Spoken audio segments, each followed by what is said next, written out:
Chance to go away to college, whether your family lives on the other side of the country or just a few miles away. At the center of life on campus, of course, are academics. Part of what makes Lindenwood special is its ability to maintain the personality of a small school while being able to offer numerous degree programs through its different schools. Yet class sizes are small, and every course is taught by a member of the faculty. The professors want to be able to know all of their students by name. The cool thing for students in the School of Communications at Lindenwood is we have an outlet for them. We have a student newspaper, we have a television station, we have a website, we have places where they can showcase their short films, we have a radio station, we have all of these media outlets where our students can get hands-on, real-world experience, and they can learn from people who are actually in the business. Lindenwood is known for strong teacher education, and its education program is one of the largest and most respected in the state of Missouri. Future educators receive a firm grounding in their chosen subjects and strong practical training in the classroom. Another part of the School of Humanities is the American Studies program. American Studies majors are able to take advantage of Lindenwood's historic Boone home and Boonesfield Village. Over 1,000 acres form a living history for students to actually experience the American heritage they are studying. Well, Lindenwood University has become a higher education environment unlike any other. We've become a major Midwestern university because we place the student first. Perhaps the most exciting thing about Lindenwood is its affordability. You'll often find Lindenwood keeping its costs low at times when other institutions are raising their tuitions annually. Lindenwood is one of the few colleges or universities in the country that is entirely debt-free. Also, Lindenwood distributes tens of millions of dollars every year in scholarships to its students. So what is the value of a Lindenwood education? Because of the values they receive at Lindenwood, our students are the well-rounded and responsible citizens and leaders of tomorrow. We measure our success by the success of our students. At Lindenwood University, it really is all about you. To find out more about Lindenwood, call 636-949-4949 or visit www.lindenwood.edu. NFC, AFC, offensive linemen, defensive tackles, quarterbacks, and cornerbacks are all working with United Way for a million little reasons. The kids of our communities, to ensure their academic success all the way to graduation day. You see, it takes about 12 years to create a graduate, but it takes the same time to create a dropout. And the difference between a kid becoming one or the other could be a professional athlete, or it could be you. Studies showed the earlier we get to kids, the better their chances. So become a United Way volunteer reader, tutor, or mentor, and make a difference in the life of a child, for the life of that child. Give. Advocate. Volunteer. Live united. Join your favorite NFL players. Take the pledge. Go to unitedway.org. And welcome back to the second half of this Quincy Lindenwood men's game for the Lindenwood soccer team. It is currently 8:36 p.m. as we start the second half. I'm currently joined by Emily Miller. And I'm currently joined by Jonathan Davies. And we're ready for a kickoff of our second half. It's going to be a Lindenwood kickoff to begin the game. And now we are looking at Lindenwood still leading 2-1 against Quincy. Those 2 goals were scored by Medina, number 21. He's had a fantastic first half of the game. Let's see how the second half gets on. An even bigger crowd has showed up as well. It really shows great support from families, from both teams, and probably even the community as well. And now we're seeing Pierre's on the far side now with the ball. Little pass over to Silva, who's come back onto the play. Medina with the pass back to Pierre's. Pierre's with a bit of pressure now. I wonder how the Quincy coach, what happened during the halftime, what he had said to them, and what the Lindenwood coach also had said to them to really even out maybe the score, hopefully. Yeah, you got Mike Carpenter, who's probably had a good chat with his Quincy Hawks at the 15-minute interval, and I'm sure Carl Hutter had a few things to say to the Lindenwood Lion men's team during halftime as well. Anyway, Quincy with the possession now. Bit of pressure going on from Lindenwood there. And Quincy still with possession, trying to get the ball into the danger zone penalty area of the Lindenwood Lions. No success as the ball gets turned over for a Lions ball. And unfortunately, bad control there from Gonzalez means the ball goes back to Quincy. It's in their half though. It goes over to the far side. So far, Quincy is doing really well with passing, better than they did in the first half. Lindenwood seems to be kind of backing off, but still putting a little bit of pressure on them. Yeah, I think a few substitutions have been made by Mike Carpenter for the Quincy Hawks. Now we're seeing a lovely run into the penalty box here by the striker. Can't quite get on the end of it. He's going to be fouled by the Lindenwood Lion. I don't know if he's going to get given a penalty for it, though.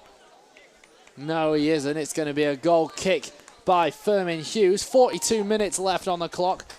Still 2 goals up for Lindenwood and only 1 for Quincy. Great pressure, though, from Quincy, definitely. They have turned it on in this second half. I think they really realized what they were up against from Lindenwood.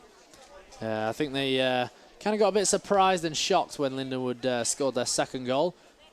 Now seeing Craig Mateer on the near side. He passes to Gonzalez. Brings it over to midfield. Pierre's with the ball now. Passes to Silva, who's nearly intercepted by the midfielder of Quincy. Also, I'm sure the break helped them really refocus. Seen a lovely steal here by Quincy. Will he go for a shot on goal? Bit of a fall over on the floor there from the Quincy striker. And it's going to be number 10 just outside the box. Lovely bit of skill from him. Romero with the challenge managed to get the ball out of the danger zone. Can't quite be kept in play by the number 10 player, Baggy. That was some really great skill by Lindenwood. Really put the pressure on Quincy that time. Really got the ball. And Quincy is really looking for to make that goal, to make it hopefully even score. Now we're seeing Pierre's with the clearance. Quincy with the ball on the near side. Oh, a bit of a high kick there from Andre Haynes, even though he is 6'3". He's still got to watch it. Quincy with the possession now. As they cross over the halfway line, it's stolen by Lindenwood. Great turnover there by Medina. Unfortunately, he let a bit of a rubbish pass fall back into the hands of Quincy. If only Lindenwood had been a little bit further up there. I'm sure they kind of regret being that as they saw it being passed to Quincy, but again, they'll pick it up. And now we're seeing a Quincy free kick quickly taken there by number 10, Justin O'Toole. As they cross the halfway line, number 21, Steve McCanny with the ball. He gets the ball passed back to him. Great pressure there from Alex Duarte. Bagaric now passes quickly to Romero. Crosses the halfway line. Brings it over to midfield. It's Andrew Haynes with 3 men around him.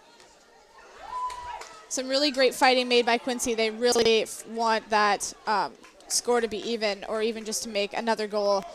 And that was a through ball there by the Quincy midfielder. That was number 10, Justin O'Toole, who's trying to find the Englishman from Durham, Jordan Roberts, the centre striker. Couldn't quite make the run, though, and it went for a goal kick. And now it's Lindenwood ball as we drop below 40 minutes. McTeer with the ball now. Passes over to Romero. And now it's Bagaric with the ball on the near side. Passes to Newkick. Back to Bagaric. He's onside. Still with the ball. Oh, he can't quite get the ball. Fortunately, one of the Quincy defenders was right on the line. And because he was on the goal line and the goalkeeper was well defended and protected, that ball goes back to Quincy. That would have been such an amazing goal if that player hadn't been there. But great job for Quincy, though. Great defense, great defense. Poor pass from Quincy has led the ball to go back into the hands of the Lions. Unfortunately, no play was made, and the keeper, Drew Duncan, made the throw, and it's gone back to a Quincy possession. It's going to be a free kick here for Quincy. They're right in the center of the halfway line now. It's going to be chipped upwards towards the lower half of Lindenwood. The ball is knocked towards the near side. Jake Bond manages to keep the ball in play. Lovely corner in from him. Oh, that was a very close header there by number 3, Ethan Vendertal. Great work by him. Yeah, definitely. And you can hear the support from the crowd as well, yelling comments and them cheering on for both teams, but it's great. And 38 minutes drops down on the clock. We see a kind of a slow and sluggish start by the Lions. And we see Furman Hughes, he crossed the ball over to Duarte, and then a lovely switch ball is made by Duarte. Can't quite get the ball to Andrew Haynes, so it's going to go for a possession change to Quincy as they cross the halfway line into the Lions' end.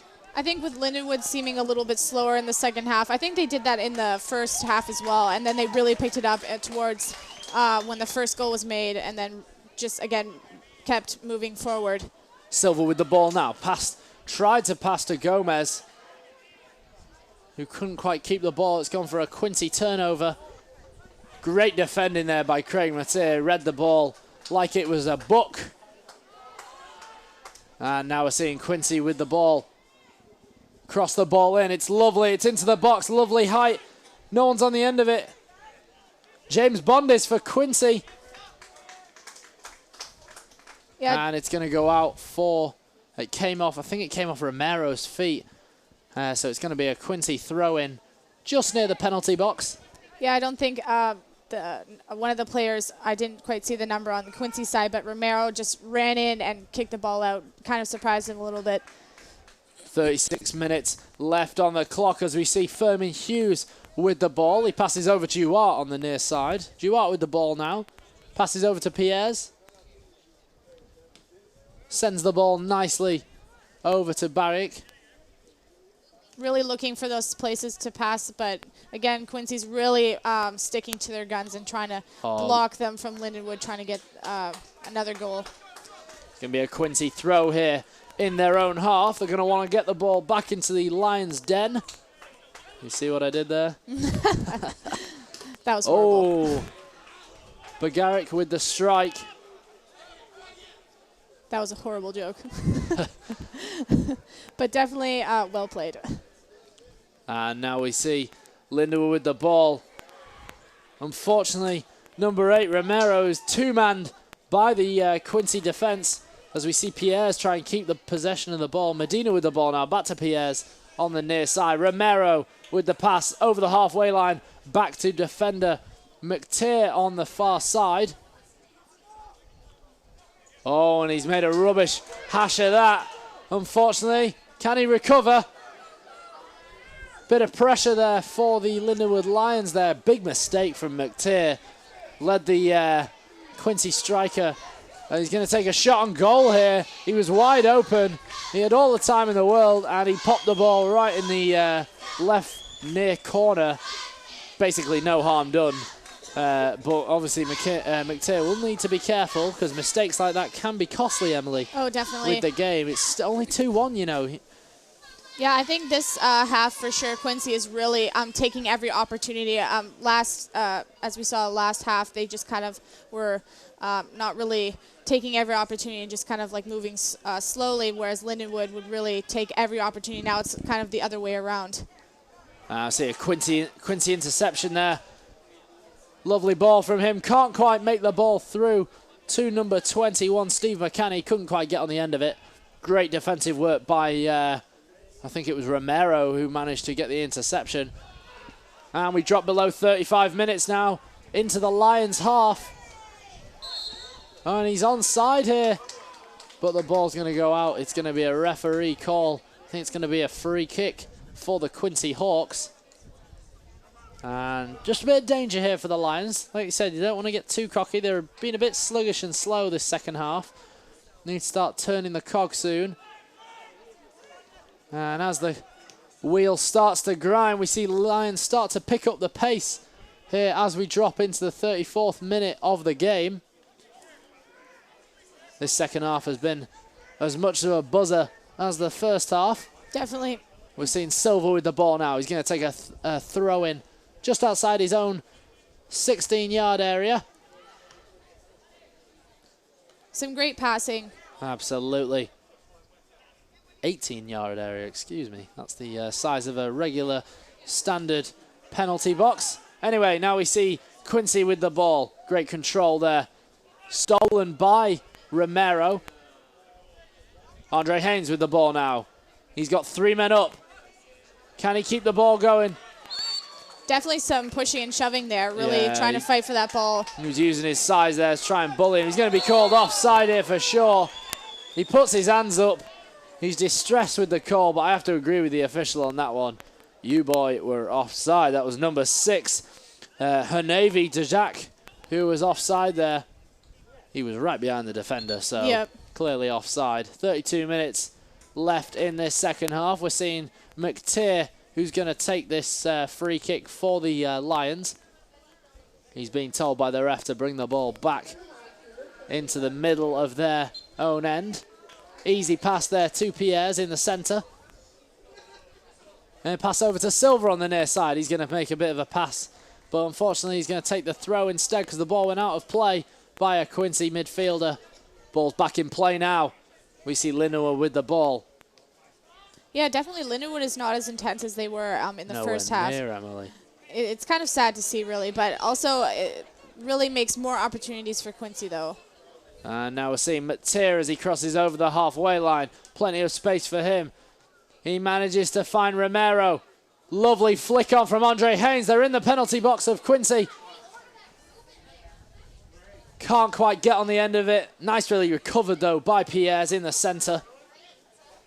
And now we see lovely pass from Newkick there. Can Andre Haynes get on the end of it? Clearance by the defender of Quincy. It was number 12 with the clearance, Tim Barrera, the senior from St. Louis, Missouri. Looks a bit shaken and stirred there by the tackle. He's all right, though. Just hurting his knee a little bit. He's just going to make a bit of a run, check he's all right. But I'm sure they'll play perfectly fine. Usually they always do. And then we see